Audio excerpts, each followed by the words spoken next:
Hey guys, TrepChains here on the public test realm for Diablo 3 patch 2.6.5. Just want to talk over some of the general changes and the quality of life changes that are expected in this patch. Firstly, importantly, it's been asked for a long time.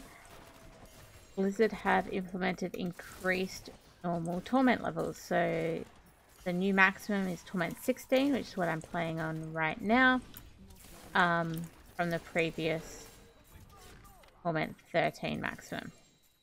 So what does this mean for you? So if you look at the greater rifts, Torment 16, we're gaining about 5 levels a Torment level, which is as it was previously. So Torment 16 is what we're considering approximately equivalent to a greater rift 75.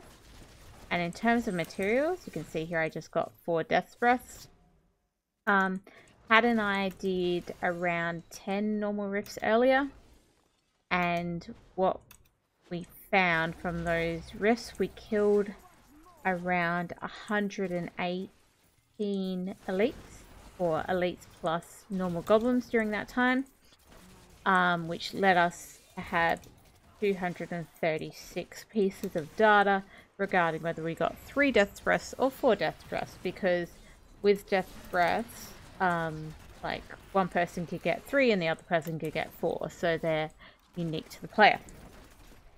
And what we found from that data was that, and keep in mind this is approximate, right? RNG exists. We've only got 236 pieces of data here. To get a real idea of what the actual chance is, you probably need thousands of pieces of data, but what we found using that data was around 47.5% of the time we got 3 Death's Breaths, and 52.5% of the time we got 4 Death's Breaths. So for us playing Torment 16, it was just over 50% of the time we got the 4 Death's Breaths. Okay, the other important thing for these increasing torment levels for normal rifts is Keystones. So in Torment 13, we know we have around a 25% chance of getting a 3rd Keystone. So 2 is guaranteed, and we've probably got around a 25% chance of getting a 3rd Keystone. Now, if the increase kept happening as it had been, so from at T11 it was 2 guaranteed, at T12 it was around a 12.5% chance to get the 3rd key, and T13 was 25% chance. If you kept along that line of thinking, you would expect that Torment 16 would have around a 62.5% chance of getting a 3rd key. So perhaps that's what it is. We only tested 10 rifts, so as I say, you probably again need thousands to make any kind of data. But from the 10 rifts that Had and I did, and in rifts, if one person gets 3 keystones, for example, everybody in the group gets 3 keystones, so we really only had 10 pieces of data. We didn't even get 20 pieces of data from that. We got, again, just in our runs, RNG, we got 3 keystones half the time. So 5 of our runs we got 3 keystones, and 5 of our runs we got 2 keystones. So we got it 50% of the time. As I say, if it kept along how it was going, we'd expect it around 62.5% of the time, so that's very possibly what it is. Yeah, not sure, needs thousands of pieces of data, but that gives you an idea of what we found. So one of the other things that Had and I checked the Torment 16 changes to was Ubers. So in Torment 13, running Ubers, you'd have a 100% chance at getting 3 Uber mats, and you could never get a 4th. So we wanted to know what that was in Torment 16. And long story short, we did 5 runs of Ubers. So that's 20 Uber kills, and similar to Keystones, if one person gets, 3 Uber mats, both people get 3 Uber mats. If one person gets 4, both people get 4 Uber mats.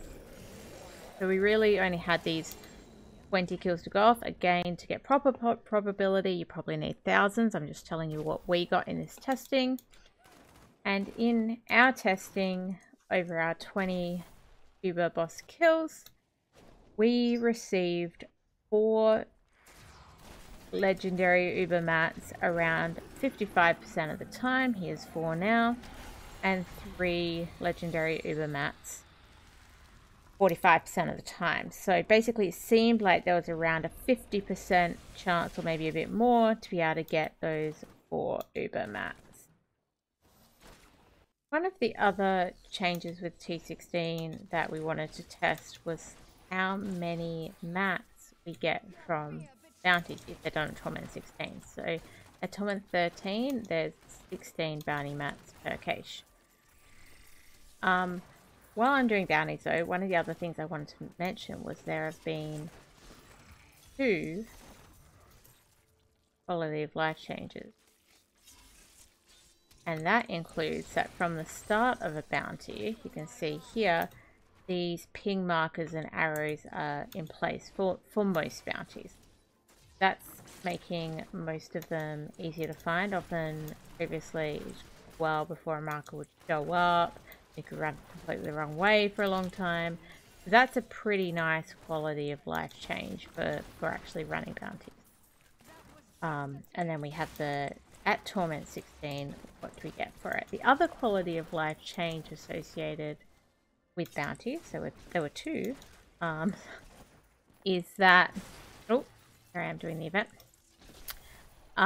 is that some death breaths drop from the Roderick cache. So we also wanted to check that out. Okay, so here's my bounty. It all marked well. That quality of life worked. Now I can go and hand it in and take a look at the mats that we get from a cache. And the DBs, the other quality of life. So, material, pick up our cache. When I open it here, you will see that I have 6 death breaths. So not very many death breaths, just a very, very small there, but 22 of the bounty mats. So at Torment 13, we had 16 bounty mats. Now at Torment 16, we have 22 bounty mats. So would kind of assume that Torment 14 would get 18 and Torment 15 that you get 20 or something like that. But also that other quality of life change in patch 2.6.5 that we get some death breaths. But 6 death breaths from 5 bounties isn't very much, so I wouldn't rely on it for your death breaths. Farming, you know, normal resort. I mean, even the elites you kill on the way, those death breaths buffs in that, getting 3 and 4 around 50% of the time maybe, are much better for your death breaths. So one of the other general changes for patch 2.6.5 is that an ancient or primal puzzle ring will produce a different result. So if we put an ancient puzzle ring into the cube and transmute, we now get an ancient vault. Let's go have a look.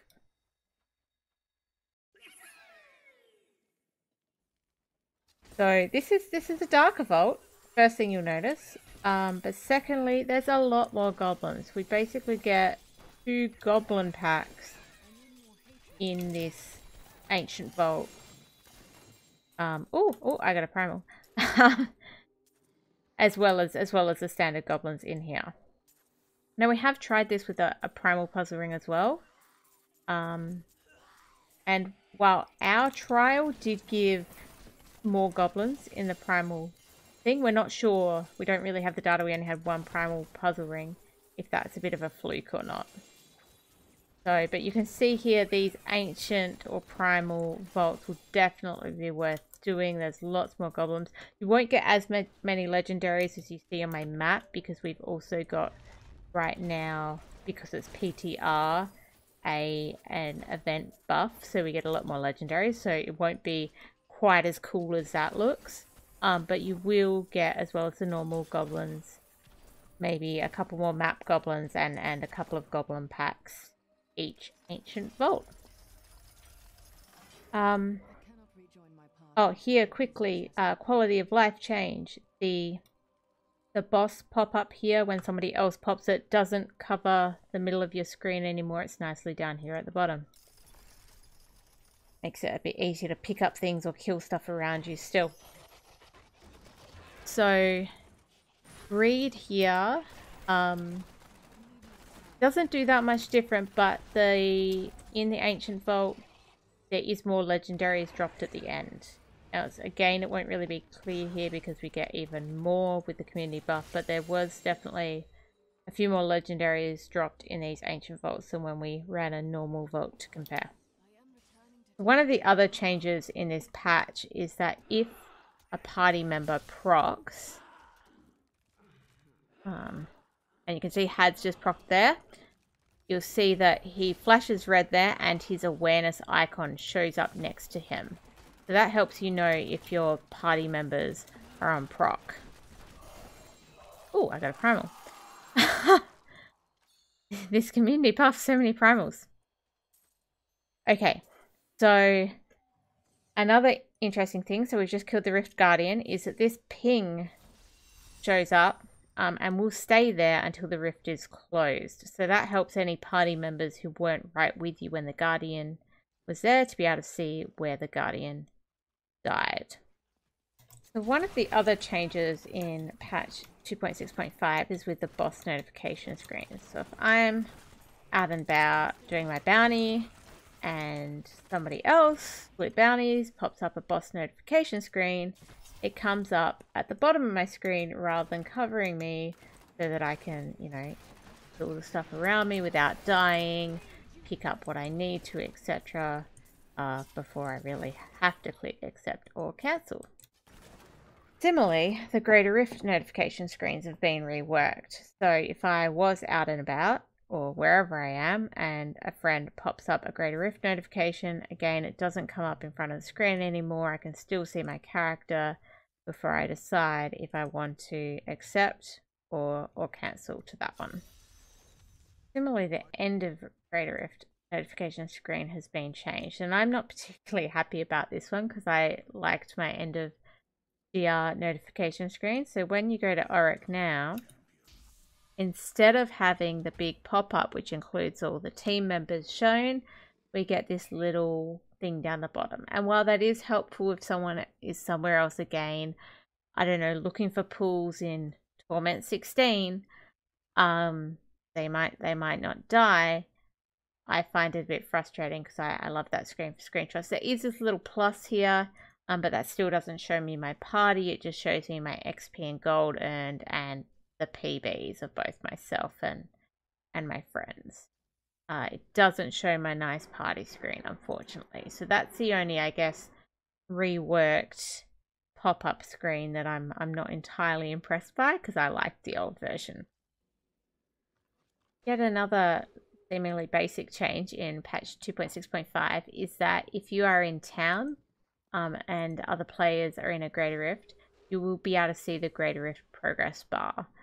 While for most people who play in known teams or community groups, this probably isn't much of a big deal. For those who join public games when a Greater Rift is in progress, it's probably really helpful to decide whether or not to stick in the game and wait for the GR to complete or not. So that's a helpful change, particularly I think for those who do play a fair few public games.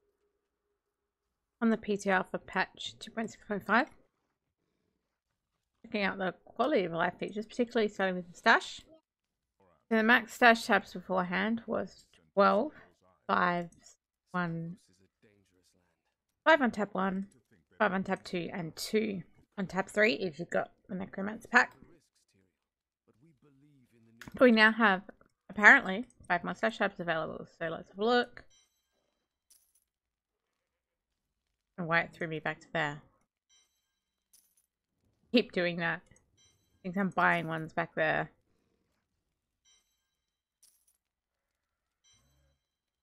Okay, so I must be at the new max now. Basically,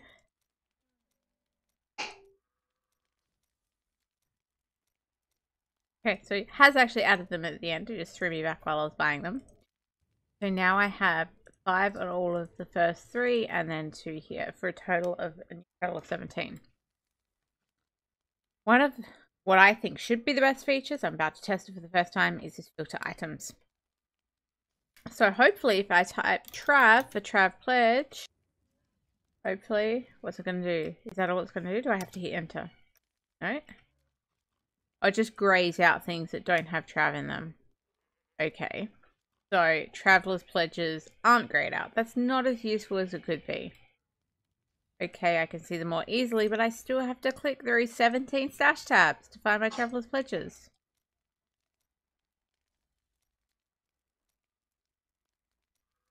Here they are. I found most of them. But like, wow, okay. So, I mean, it's something. I can see my Traveler's Pledges easier. I still got to click through all the 17 stash tabs. So, okay. Compass Rose.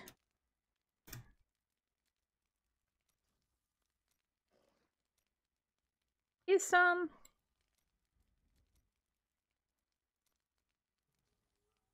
Some more. So, yeah, not quite as user-friendly as I hoped. Okay, so now if I search for legendary gem, let's go trapped.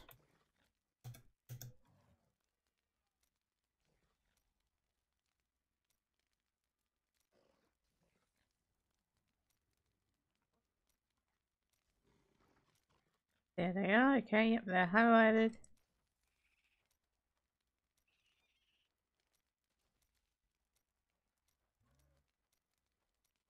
What happens if I search something like unhallowed when the items aren't named unhallowed?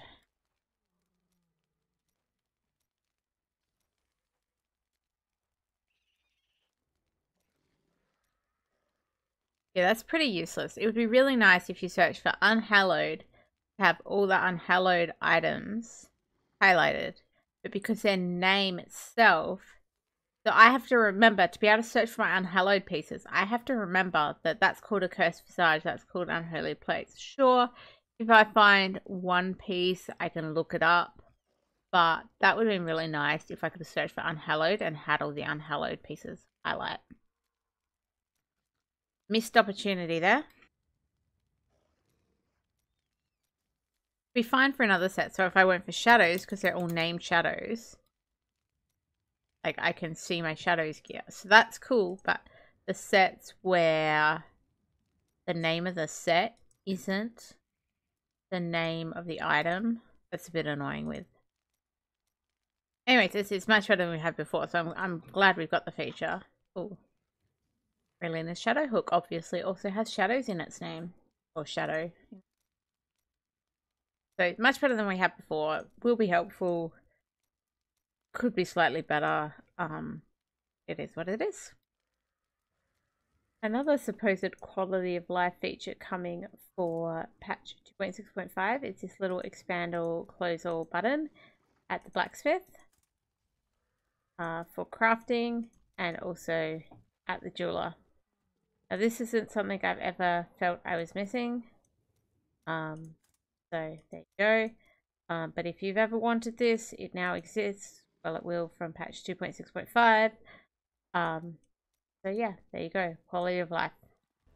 One final change worth looking out for once patch 2.6.5 hits, that there's a chance when you spawn a goblin out in the open world that it can, on death, spawn a portal.